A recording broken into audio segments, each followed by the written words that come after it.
Welcome everybody. Welcome to our audience and our panel. Firstly, thanks to Chabad, Rabbi Masinta, Hilly and Ryan as usual, and our sponsors for making this evening possible. Tonight we'll be hearing from 4 young entrepreneurs for what should be a very, very inspiring session. I'm looking forward to it. Let's introduce our panel. Let's get right into it. First up, we have Ryan Brick. Ryan qualified with a Bachelor of Business Science, majoring in finance with accounting, with an honors in finance from UCT, after which Ryan completed an honors in tax and is pursuant to further degrees. Ryan works as a fund manager at Geltech and is responsible for client engagements, deal negotiations, capital raising, and structuring across 4 venture capital companies. Majority of Ryan's time is spent representing Geltech on both the administration and fund management side of the business. Together with his background and experience, Ryan has built a foundation and experience across most sectors in the economy, including private equity, hospitality, asset-backed leasing, renewable energy, and others. Welcome, Ryan. We also have joining us Ruby Ichikovitz. Ruby describes himself as a Yid with deep roots in Africa, who has a passion for combining technology and entrepreneurship to drive positive change. As a valedictorian graduate of industrial engineering from WITS, Ruby went on to complete his MBA at the IDC in Israel, focusing on innovation strategy. A real Afro-optimist, he returned back home to head up the special projects portfolios at the Paramount Group, an aerospace and technology company, and at Trans-Africa Capital, a private equity firm operating in the mining and metals, renewable energy, agriculture, and hospitality sectors across the continent. Welcome, Ruby. Looking forward to talk to you. The next guest on our panel is Hillard Milner. Hillard completed his Bachelor of Accounting degree at the University of Johannesburg, qualifying in the top 1%. Hillard then went on to complete his accounting articles at Investec Bank, spending 6 months in private bank analytical consulting, 1 year within Investec Property and another year within Investec's newly formed division, Investec for Business.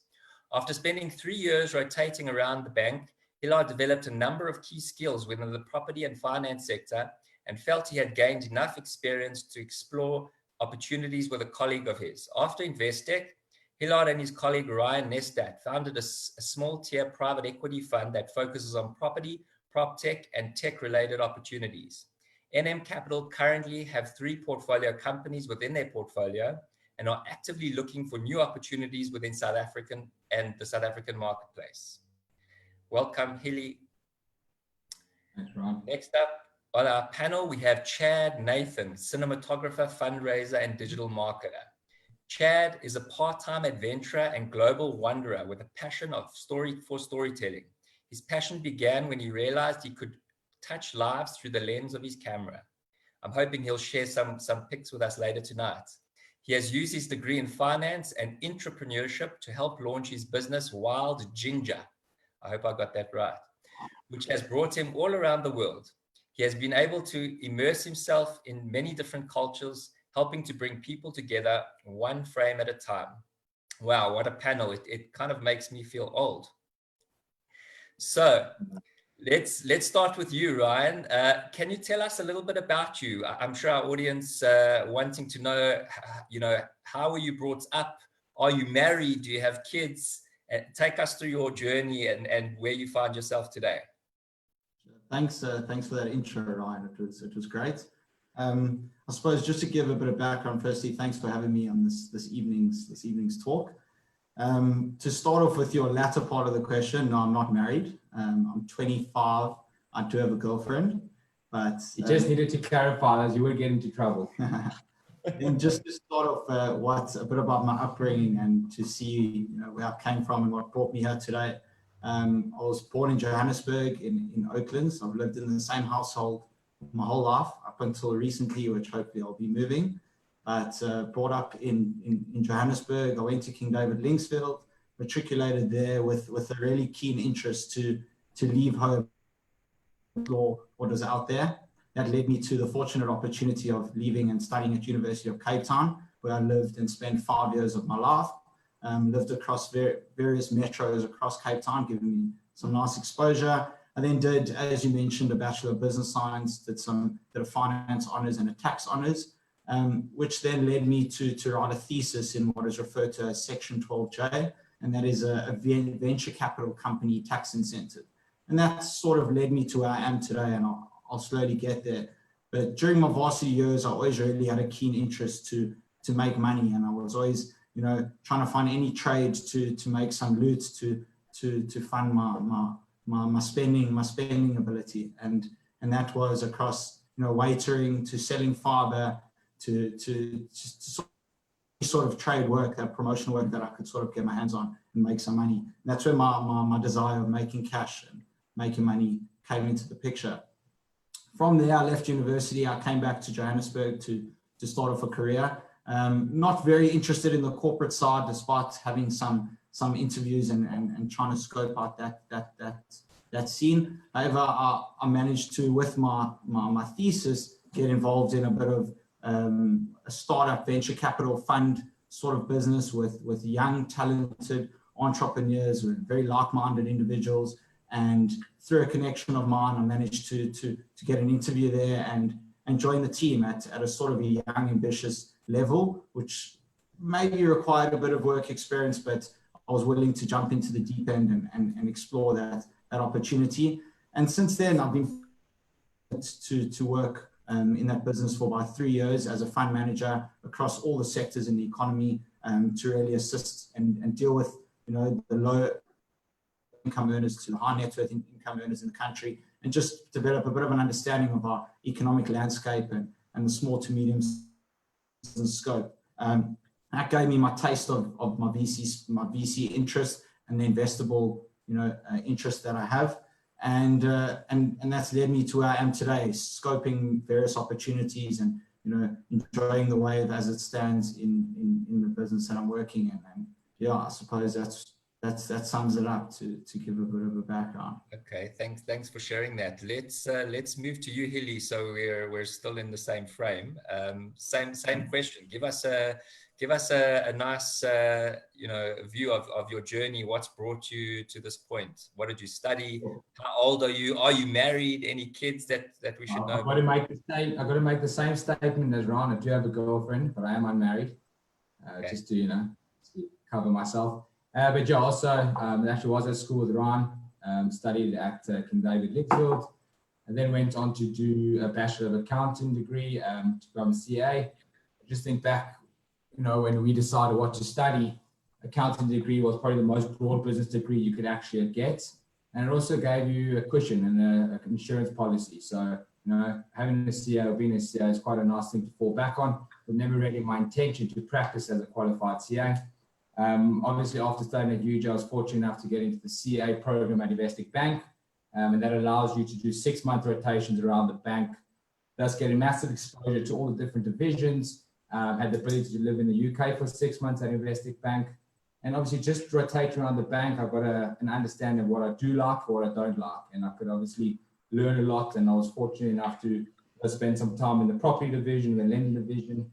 And obviously, just along my journey, I was chatting to a colleague of mine, Ryan Ness, that was in the CA program, but a year ahead of me. And, we were just every morning or once a week, we had a brainstorming session, like, what is missing in the economy, what is lacking. And we kind of came to the conclusion that there's no one really playing in the tier 2 or the junior private equity sector. The bigger private equity funds are focusing on much larger deals, and your private individuals don't really have the risk appetite to invest in private companies. They all focus on the listed sector and the listed space, or they're all taking their funds offshore. So obviously we brainstormed, did a bit of research, and decided to come to a conclusion that, there's no better time to start our own thing than now. We're still young, we're fortunate, we still live at home, we don't have many overheads, and we have the ability to take the risk now. And that's obviously when we decided to leave Investec. We both left at the beginning of this year. And yeah, we formulated the fund, and so far we haven't had a fund. We're learning a fortune, and we're taking one day at a time.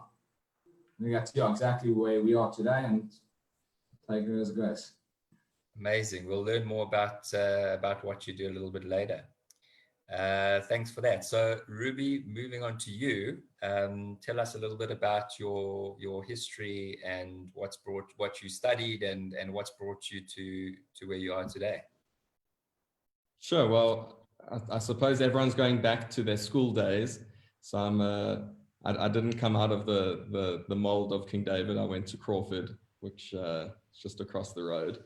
And it actually shaped quite an interesting path in my life, because I grew up in this duality of having a very, very strong Jewish identity from home and from my family, which originally comes from Springs. So a very small town, community-driven mindset. And then being thrust into this world of Crawford, which kind of took pride in itself as being the most diverse and the most racially and religiously and ethnically different school, and embracing all of those cultures and mixing it all together. And I think, as someone who was born in 1994 and as a technical born free, that cascaded along a lot of my childhood to shape some of my views today.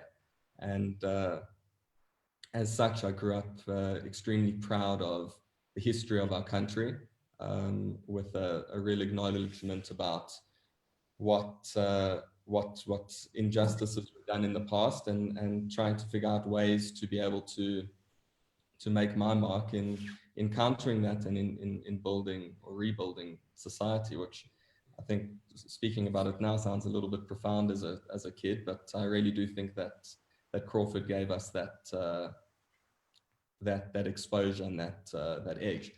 So I then went on to study. Well, firstly, I took a gap year, and I worked and traveled around the world, and reaffirmed my passion and my love for the continent. I was lucky; I traveled to 8 or 9 countries in Africa over the course of that year on business as an intern, and then came back home and started at Wits University. Started in the engineering department, and I really enjoyed my time there. It was quite an experience from a work ethic point of view. They drove us extremely hard, and while I was there, I found myself going back to my passion for social justice and getting involved in student politics, and got a little bit messy with Fees Must Fall at a stage. A lot of those people are my close friends, and throughout that experience, again, kind of taking a lot of cognizance of our greater society and the greater role that we can play as individuals and a community. I then realized that my engineering degree was fantastic if I wanted to be an engineer.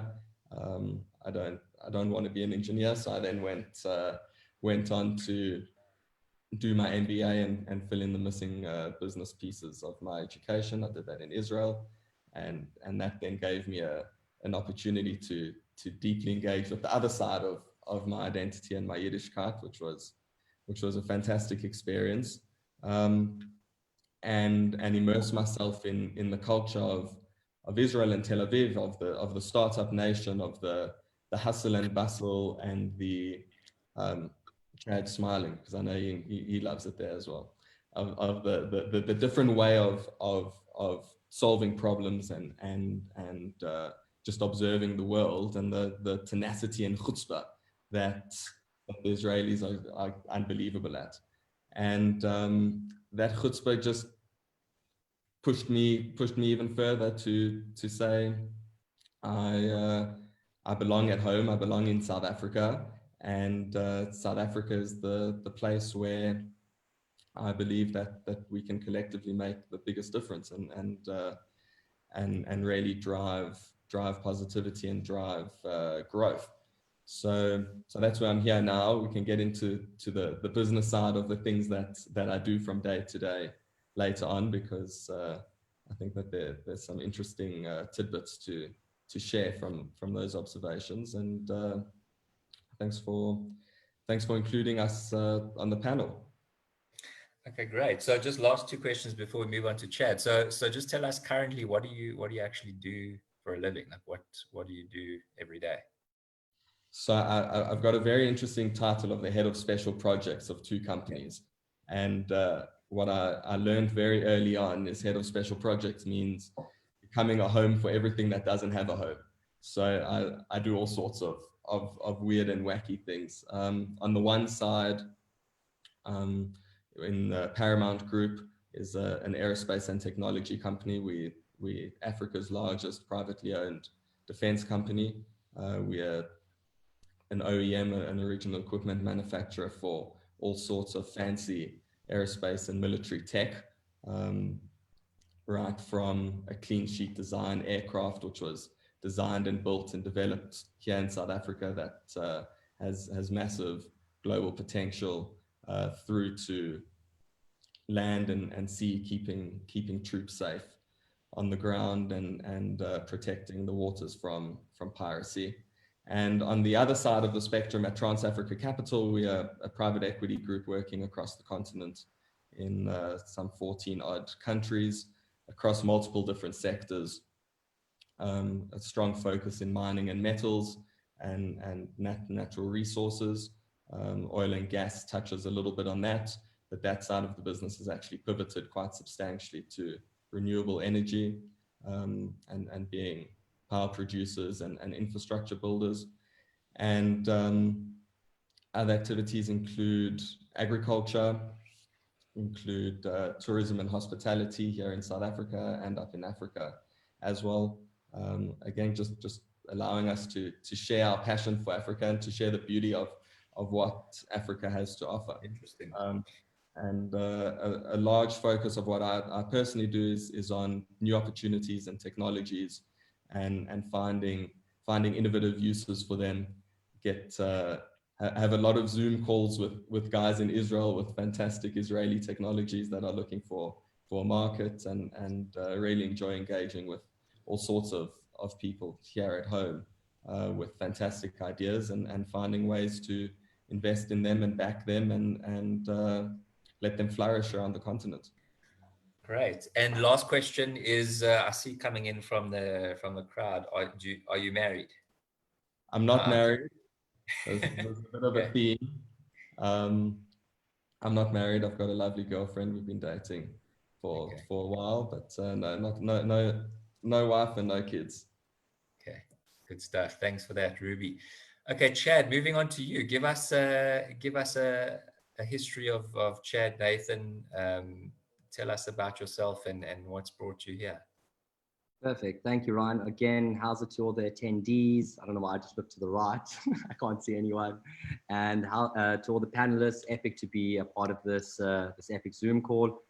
Wow, Ruby, you're doing quite a lot. And now to think like I must come up, but again, we must save the best for last. I'm playing, but yes, it's where I've come from. Hey, it's been crazy. You know, it was finishing school, and you know, my mom was like, "Hey, boy, you're not going to take a gap year." And I was like, "Of course I'm taking a gap year. I just did 12 years of school. My sisters did gap years. Like, I can't go straight into now 4 years of university. I need a break."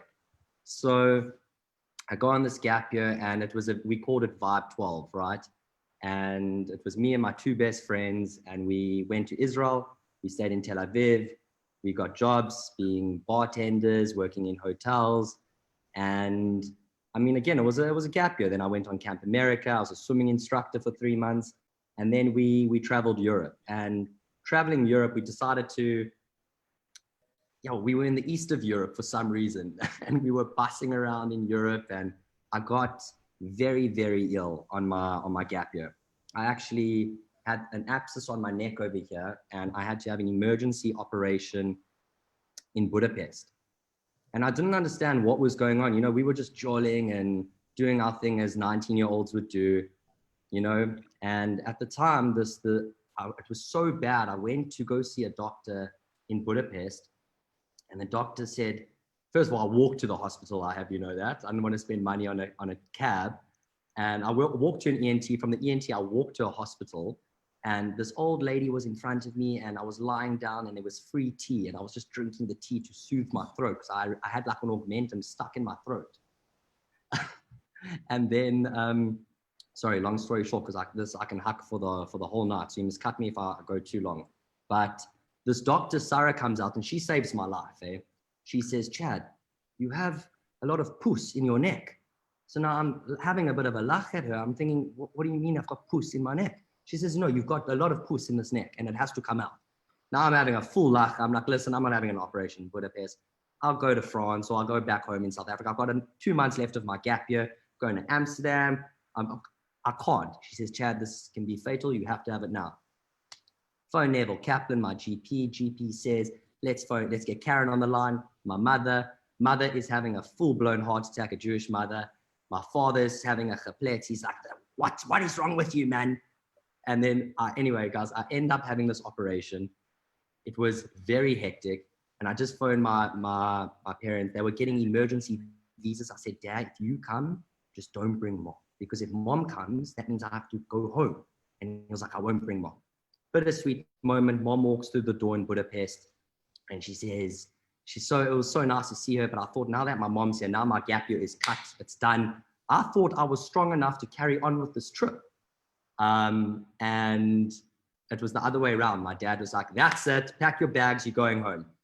So now, sorry, if we go back a month before that, when I was in Bulgaria, my mom phones me and she goes, boy, we need to enroll you into a university. What do you want to study? And now I'm in Bulgaria, I'm with my friends. I'm like, oh, what do I want to study? I don't know what I want to study. Maybe I'll be a filmmaker.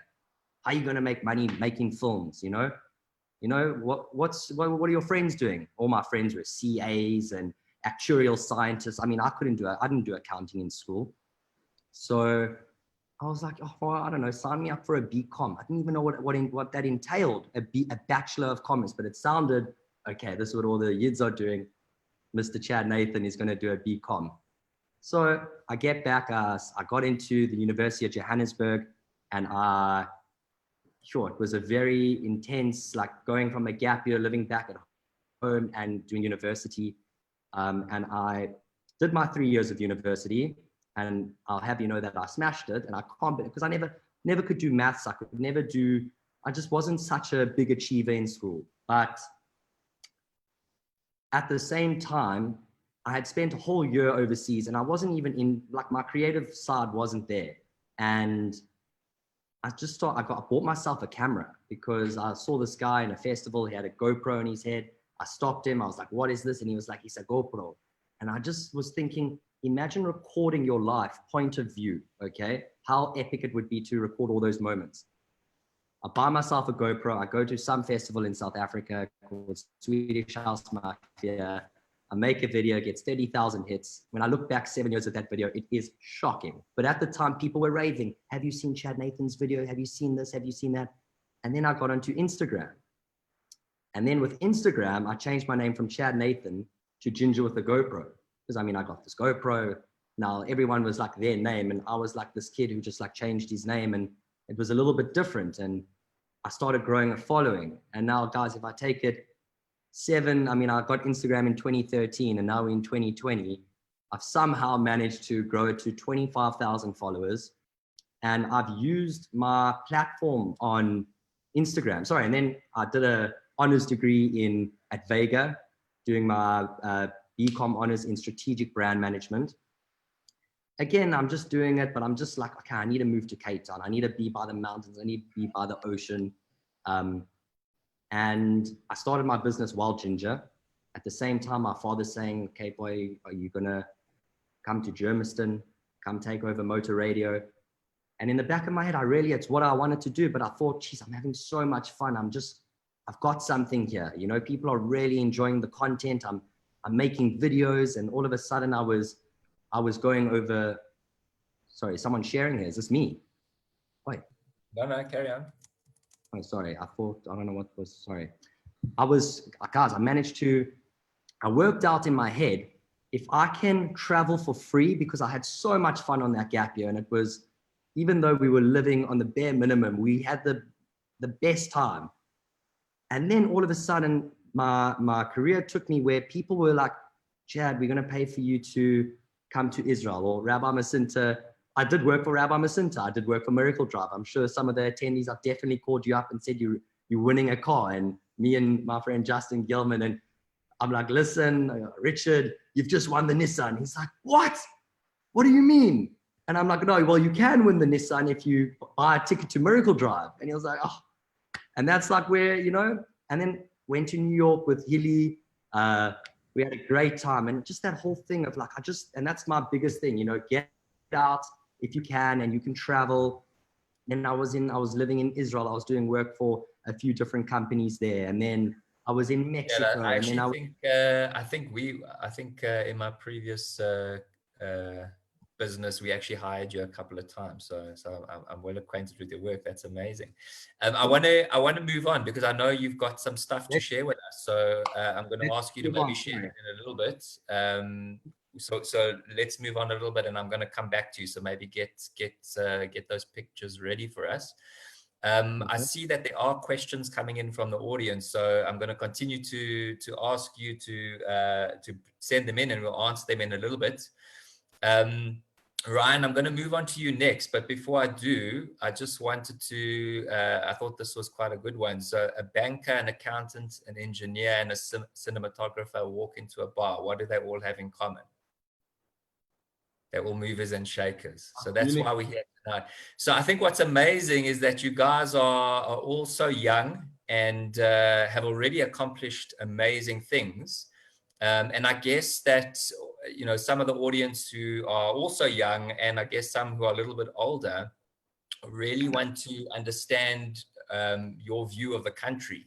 So Ryan, I'm going to ask you first, what are the biggest challenges that you see that we have in South Africa today, and the opportunities? Because I think the whole point of tonight is really, how do we look at our darkest moments and turn them into light? So let's get your view on that, Ryan. Thanks, Ryan. Awesome. It was interesting to listen to Chad and Ruby as well. So thanks for that. But to kickstart on just my view in the country, obviously, I'm not a disclaimer. I have my own views in terms of, the exposure and the experience and the lessons I've learned. But to just kickstart it on a general front, I'll just start off with challenges and then perhaps go into some opportunities, in South Africa and in the current climate. On a more general side, we always face with the lack of a lifestyle. I find that a big challenge for myself. We struggle with some freedom within our society. And obviously, as a keen explorer myself and an outgoing personality, as well as somewhat of a people's person, I always have a desire to have somewhat of a lifestyle. So on the general side, I think that's a big lifestyle change that we've all had to adapt to, especially currently during a COVID climate where we've had to more insulate to our families, which is a good thing, but these are challenges that we currently face. And then on top of that, large scale unemployment as well as an unstable economy. In terms of more from a personal side and from a business side, I always find, because I work with a lot of investors and in dealing with raising money as well as promoting local investment into SMEs, specifically in this country, there's not a lot of investor confidence in this country. The appetite for investment within the country isn't as much as perhaps it used to. I think a large scale of investors are seeking alternative opportunities or alternative means of investing rather than keeping the generic forms. So I think to find good quality deal flow is always a challenge, as well as the shift in the regulations in our country. I think the tax system, and it's such a volatile environment that we exposed with. That's a big challenge that we currently face. From an investment perspective, I think a big challenge at the moment would probably be to look how businesses are performance or have performed in a pre-COVID world as opposed to a post-COVID world, and to try and understand if that's going to have some implication going forward. So I think that's a sum up of the current challenges I'm probably experiencing within myself and on a general side. In terms of some opportunities, I think a large portion of my challenges that I've mentioned will probably lead towards some opportunities. Undeveloped societies always leave a lot of room for innovation and for growth. As Ruby was mentioning earlier, Israel, where I spent some time there last year and to go actually scope out the VC space and the startup industry, and that survival mentality with your backs up against the wall has a lot of opportunity. So, that fright to flight mode, I think after this period of time, you'll have a lot of people that will sort of ride the wave, hold your cash and see where it takes you. And then some guys that will take risks and jump into some opportunities and come successful from there. But I think big opportunities is network, the access we have to our network, and knowing the market share as opposed to somewhere else, and the people and the culture that we have, that we're surrounded by. So I think South Africans are amazing people to work with, and everyone's keen on a deal and everyone's keen to make something happen. So I think, on top of that, that's probably my sum up, if that gives somewhat of an answer, right? Yeah, definitely. Hilly, how about you? Do you have similar views? Anything to add? I think everyone in the same type of sector is going to share the same feelings as what Ryan echoed. But, like my view maybe is a bit different on South Africa holistically, is that, South Africa is an extremely resilient country. It always gets knocked down, but it always comes back fighting.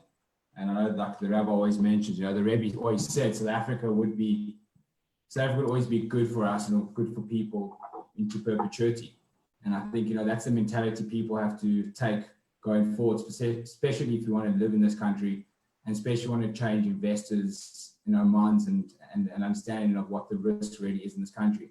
I think Ryan and myself both face the same challenge, that there's no real risk capital or risk appetite for investment in South Africa. And that obviously has a knock-on effect in a number of different sectors. I think we just change or adapt people's views and understanding of really like risk reward and risk return, just to get some more funds into this country. The knock-on effect will really be amazing. And just as Stephen Costa always mentioned, never waste a good crisis. And South Africa was such a strong economy before obviously COVID, and just a massive and large population. There's just a lot of opportunity that you can get here, and it's such a mineral-rich country that you won't actually get exposure to anywhere else in the world. So obviously everyone's got their negative connotations, but South Africa is still a good country, it's still home, and people just have to change their perception and attitude towards it. Great stuff. I see a lot of positivity coming out of both of you. Ruby, on to you. So 2 questions for you. One I'm actually going to ask you was a question that came in from the audience, a real one this time. Ruby came back to SA to make a difference and correct injustices of the past, and then gets involved in a company that manufactures weapons and defense equipment. Isn't this a bit of a contradiction? So let's get your answer to that, and then maybe that feeds into the challenges and the opportunities you see in our country. Sure. So this is a question we get all the time, so it might seem controversial, but it's really not. Firstly, we don't manufacture any weapons, so that makes life easier. But there's a viewpoint that I'd like to offer on this, and that is that we observed early on in the formation of the company, and I wasn't around then, but we observed that, and you're 100% right, this does link into the challenges. We observed that a country's ability to grow and develop is firmly rooted in its ability to protect its sovereignty and to be able to create a stable foundation. So Hilly just touched on the perceived political risk in South Africa today and how that's a barrier to funding. If we look to our neighbors, Mozambique, who's facing an ISIS outbreak in the north of the country, that's a real barrier to funding, right?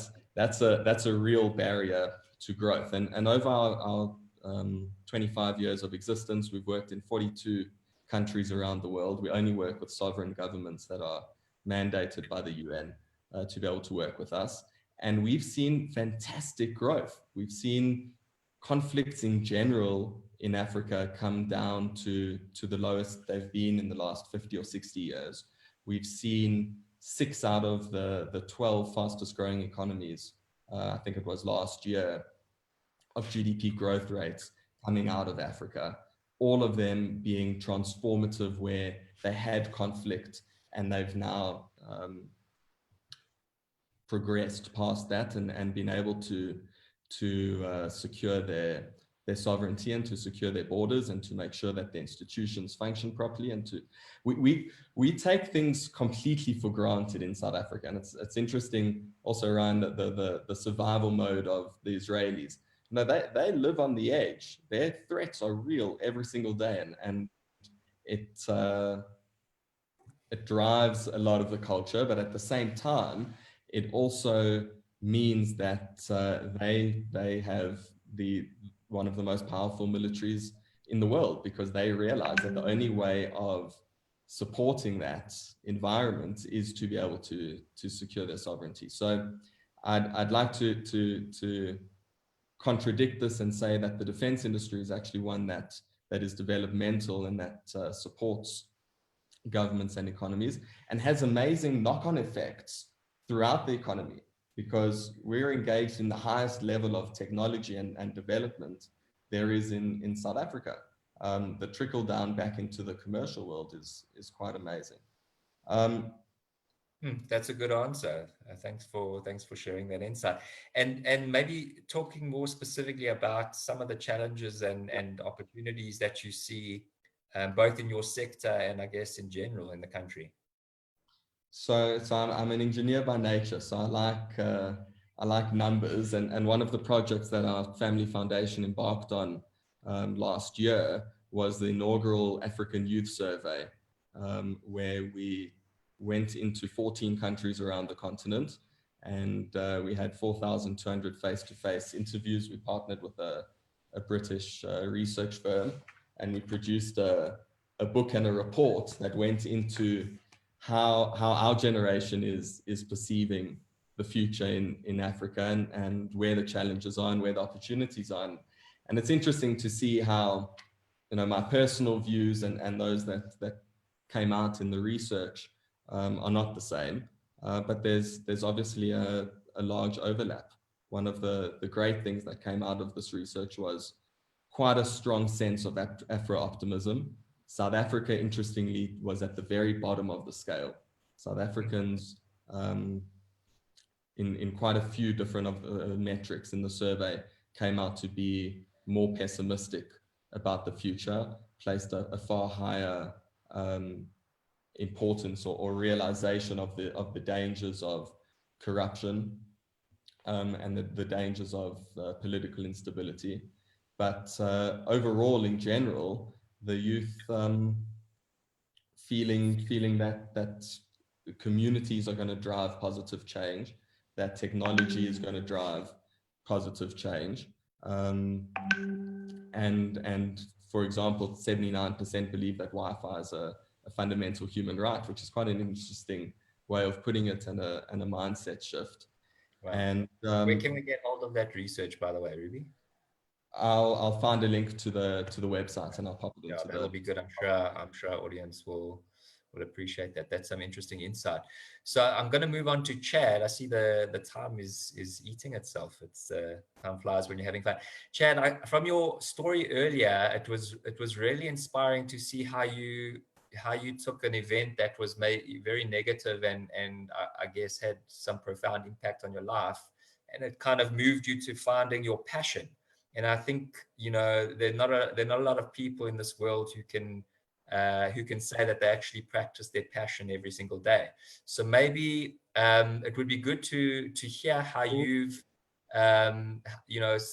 maybe share with us some of the stories, some of the experiences that you've had, and how you've actually created opportunity for yourself. That'll be quite interesting. Awesome. So, I mean, guys, sorry, I know I was going on a tangent on that last one, but again, I mean, photography and videography being my passion, and again, storytelling from a young age. I loved just picking up my dad's camera and creating stories, and it led to, I mean, being 27 years old now, and as a full-time job, telling stories, working with different brands all around the world, South Africa, and again, how I pivoted my business to now in COVID, in lockdown, I managed to get myself a permit to document this lockdown, and pro bono went and documented a lot of charities around the Western Cape for free, and landed up actually, and I'm going to share my screen now, if you guys don't mind. I'm just going to share some of the images that that I took over this lockdown, and you guys can see a better picture of what I'm talking about. I got to document this lockdown, and by telling all these stories of these people and the hot, they were really like, they were devastating. You know, me recording them on camera, sharing it to Instagram. I knew I couldn't just gain off this, what some people call poverty porn. And I thought, this isn't me. I'm going to put these stories out on Instagram, and I'm going to help raise money for these people. So an opportunity in my sector, if you had a permit, you could go and tell stories. And, you know, I called myself this gonzo journalist. And I went around the Western Cape by myself, gave my mother a heart attack, saying, Ma, she's like, where are you today? Boy, I'm like, I'm in Khayelitsha, I'm in Gugulethu, I'm in the Cape Flats. I mean, guys, these were some of the places that you hear on the news and you think like, and you watch on Carte Blanche on a Sunday with your family, and you just think, you know, I'm never going to be here. I mean, I was having talks with gangsters and people that were in prisons, and I was talking to the 26s, the 27s, the 28s. And I mean, I couldn't believe what I was doing. But the stories really got to me. And I thought, nah, hold on a minute. There's something I can do for these people. I used my platform, which I spoke to you earlier about, on Instagram, Ginger with a GoPro. And I put these stories out there, and I put out a plea for help. And we've raised over 570,000 Rand, which I think is incredible. And it's all from, you know, I had no corporates contacting me saying, Chad, we want to give you 100 grand. It was just people, individuals putting in $100, $200, 1,000 Rand. And you know what? It was actually just amazing how a community came together to help these people. So, I mean, again, before I go on another tangent, the opportunities I mean, listen, what's happening right now in South Africa, there are more challenges than opportunities. I mean, there's starvation, the tourism industry is broken, the restaurant, the entertainment industry, like, I don't know how we are going to recover from this. And, you know, a lot of my friends, we sit and we chat like, okay, where do we see ourselves in the next 5 to 10 years? And I want to say South Africa. I have the best life here in Cape Town, but is it a life that I want my kids to, you know, like, we all live these epic lives here, but like, is it a sustainable future for us? And it's something I ask myself every day, you know, is Israel on the cards? Is New York on the cards? I don't know. I take each day as it comes, you know, and I'm sure we all do. Yeah. Wow. Thanks for sharing. That's amazing bravery, you know, to go to those areas and take some of those very compelling pictures. So thanks for sharing. Cool. I'm going to move. I like what you touched on there. So I'm going to move back to Ryan and Hilly. If you could maybe stop sharing your screen. I don't know if I'll be able to see. Yeah, great. So Hilly, let's go with you first for a change. Where do you see yourself in 5 or 10 years? So paint us a picture of how you see yourself. Do you see yourself in South Africa, beyond South Africa? Give us your thoughts. You know, like I said at the beginning, I still am extremely passionate about South Africa. I think there's massive opportunities still in South Africa. We have the network to rely on. You know, obviously we can't all predict the future. So I don't want to, you know, put it out there, but I still would like to study further. I'd like to do an MBA. I would like to get some exposure to, you know, the offshore and overseas markets as well. But that being said, I do think my roots still are intrinsic in South Africa. My family's still here, so it makes it a lot more difficult to go offshore and set up somewhere else around the world. You know, and hopefully South Africa will be good for us. I do think that we do have the ability, you know, to leverage off everything that South Africa has to offer. And I don't think there's really a reason to go anywhere else unless we really have to. But for now, I'd like to stay in South Africa. I'd like to build my business bigger. I'd like to transact in a number of more deals. and larger deals, and hopefully start employing people and giving back to the economy and starting adding to society. So for now, South Africa's home, South Africa's where I am, but no one really knows what the future holds. Great. Brilliant. Thanks for sharing. And how about you, Ryan? Sure. Thanks, Elliot. That was interesting. Ryan, so it's an interesting one. You know, I always sort of ponder about these questions about, you know, where you see yourself in 5 to 10 years, but, you know, that time frame is so different. But I'd like to definitely see myself in the country, but I've got a very keen interest to travel, to see what's out there, to give it at least somewhat of a shot, if it means, for the lack of a better word. But off the back end of what he's saying, I don't feel like my country's done. I don't feel like I've exploited the value that I still have to offer. So I think off the back end of that, you know, I'd love to have my own business, have multiple businesses, or be in a comfortable business and a stable income, working alongside some really intelligent, cool guys that have, you know, exposure to around the world. I wouldn't say I have a prime focus to only keep, you know, investing in this country. I think there is opportunity, but at the same time, it's difficult to find. It's not something, you know, easy to exploit. But on top of that, I think, you know, definitely pursuing to a further degree. I'll definitely see myself studying further, whether it's, you know, masters overseas or an MBA, as what he was saying, maybe expanding into a new skill set, maybe learning a new language. But, you know, as a whole, I think there's a lot of value I still have to provide to this country. So, you know, within a 5 to 10 year period, I definitely see myself here, unless for some miraculous reason something swipes me off my feet and I get some opportunity elsewhere. But, you know, as it stands, I love my family. I'm a family-centered person and a friends are grounded. Even though I jumped to Cape Town to try to run away from home, but, you know, this lockdown's brought a lot of insulation in my life, which is good. And yeah.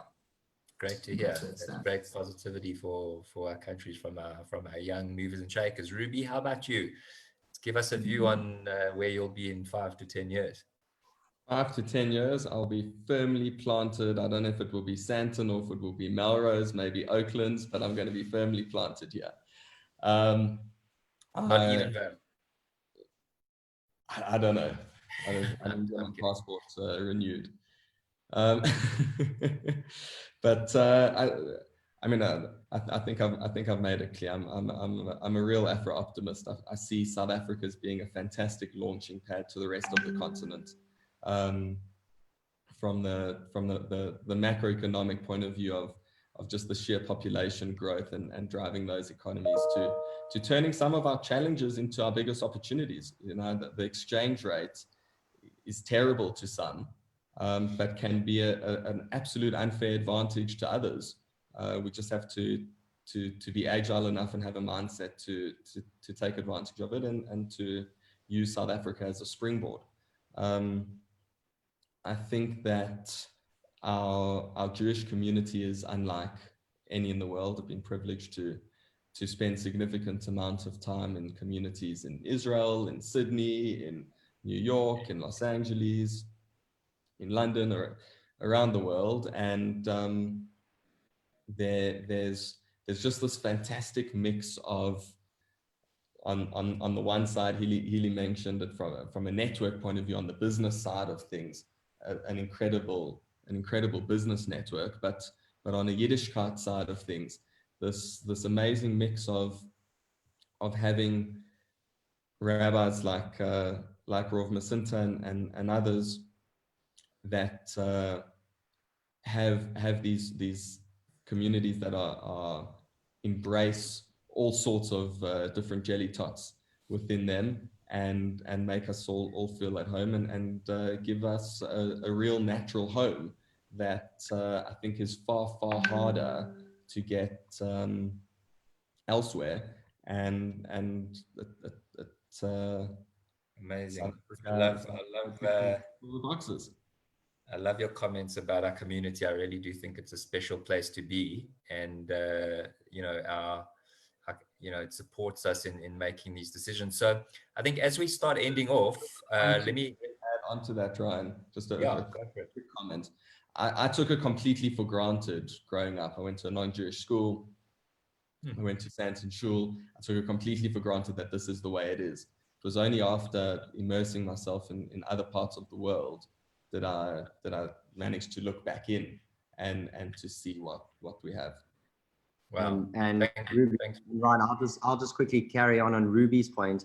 I was also very fortunate to travel with a lot of rabbis, you know, with Rabbi Masinta to New York, and with Lady Lipska to Brazil. And also I went all around the world, and that was my favorite thing, going to a Chabad in another part of the world. And I got to experience all these different cultures and see the level of Yiddishkeit. And I always brought it back home, even, you know, being in America and everything, and then coming back to South Africa, there was literally no place like home. And that's why it was always like, I could never leave this place. Sure. Very special to me. Great insight. So guys, maybe the last question to each of you to end off on is, let's give some advice to some of our younger audience. So some of you are, you know, saying that you want to study further. Some of you are saying, yes, you want to start businesses. So if you were coming out of matric now, deciding on what to do in this world of uncertainty, what would your advice be? Would you say go and study engineering or accounting or cinematography? Give us your views. Let's go around quite quickly, and then I'll end off. So who wants to start? Chad, you start. So I'll start. So I think first and foremost, follow your passion. If you don't know what your passion is, just do what you love. You love building stuff, go build. And I think that's the best thing, because when you just, me sitting behind this computer, editing, going out shooting, I feel like I'm not even at work. My friends are like, what do you do all day? I'm like, I don't know, I'm just doing my thing. And I make money from it, and I get to tell stories and share my life with the world. And not even my life, I get to share other people's stories. So to the youngsters that are listening, if there are any youngsters on this attendees list, literally just follow your passion. And there's so much out there, you know. I did a BCom, and I never learned anything about cinematography or editing. I learned everything by myself online. All you need is an internet connection and YouTube. YouTube is the biggest search engine just after Google, and YouTube taught me everything. And if that doesn't teach you, you can come to me and we'll discuss a price. Thanks for sharing. I tend to agree with a lot of what you said. Hilly and Ryan, what do you have to say about giving some advice on what to study or how to select your future career? Look, so obviously, how to select your future career. I mean, obviously, it's echo Chad, follow your passion. A lot easier said than done. You know, I took the route, kind of get your degree, get it under your belt. It's an insurance policy. It's always something to fall back on. But there's nothing like real world practical experience. You learn a lot more by doing as opposed to, you know, learning theoretical. And I think the earlier you can get your hands dirty, and the earlier you can get your hands dirty in something you're passionate about or something you're really excited about, the better. So my advice would be get your degree under the belt. It's an insurance policy. Learn as much as you can and just absorb as much information as you can in the real world, because it really shapes you and allows you to, you know, to grow and actually execute on deals and whatever the case may be. Nice. Yeah, look, in alignment with I suppose you're jumping onto me, Ron. In alignment with Hilly, but, you know, just if I had to put myself back at school, you know, obviously I didn't really know what drive my passion, so it was quite difficult to choose. But I think to, you know, get some form of a degree, I think that's unparamount and necessary, especially in our environment, in our culture, as well as the economy we work into. South Africa, a degree in this country goes a long way, and it does give you a huge advantage. I think definitely get some form of a degree. And if you have a tech interest, if you have that tech background, you know, in that digital innovation, that fourth industrial revolution, I think, you know, get some focus towards that tech, to AI, to renewable energy, to fintech, to agri-tech, to edutech, any sort of technology you can get your hands on. I would urge you to do that. And then on top of that, I think we underestimate how much time we have when we study. I think studying is essentially, it's a full-time job, but it's, you know, it can be deemed part-time. You have a lot of time to study. I'm definitely I'm a subject to that, and I didn't use my time as much. But with that being said, why not do both? You know, if you have an opportunity, you have an idea, and you can get some buddies work over time, and I think it'll pay off a large portion of that, because it'll not only help your career and your varsity, but definitely help you going forward from there. So as much as on top of that, you know, find what you love. It's very difficult, but once you start opening all the doors, you'll soon find something that you enjoy, and follow that path, you know, and it will lead you somewhere interesting. Great as stuff. I hopefully will myself. Thanks for sharing. Ruby, what are your thoughts on that? I think I can echo what everyone else said, but I can also offer a bit of a controversial comment. If I were to look at a lot of the businesses that we operate and we're invested in around the continent, the most successful ones come from people that don't have any formal education. They've got a passion, as was said. They back a cause. They operators, and they get their hands dirty. So my 2 cents would be to find something that might not be a strong passion or creative element, but find a vector that you can see that needs help and love and care and assistance, and build up skills. YouTube is unbelievable. From the tech side of things, you can become a full software developer on YouTube today. But on the other side of things, I think that communication and being able to communicate, no matter what industry you find yourself in, or what business opportunity there may be, or what trouble you find yourself in, being able to communicate and to believe in something with conviction is amazing. very important. Yeah, thanks for sharing, Ruby. I think just to end off the session, I think my views are very similar and maybe a little bit controversial. So I attended a conference in Singapore a couple of years ago, where we had a number of talks about leadership and what do leaders and CEOs of tomorrow, what skills should they have? And they went into depth, you know, doctors, lawyers, accountants, engineers. The deeper you go into specialization, the deeper you kind of silo yourself. And the leaders of tomorrow need to be able to work and understand across silos. So, you know, you can call on experts in a single domain, but it's very good to have this overview. And one of the comments made, it was actually by, I think, the CEO of Bain, who happened to be a Jewish lady, who advises governments, you know, and CEOs of Fortune 500 companies. She came up with this phrase, which I loved, and I find it very applicable, especially in today's times, which was adaptability quotient. So when I employ people, it used to be about IQ, and then it moved to EQ.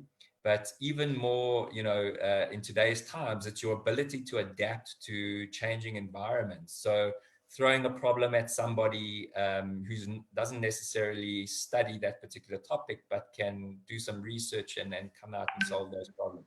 So anyway, I thought I'd just add that to the conversation. But really, to Chad, Hilly, Ryan, and Ruby, thank you so much. You certainly inspired me. You gave me a little bit more energy to make our world a better place, and to see how we can improve South Africa. I think we've got a lot of problems to solve, and it gladdens me to see that we have such caliber of talent to make a difference in our country. So thanks again to you guys and to our audience. And I'm going to hand back to Aaron, I guess, to end off. Thanks, everybody.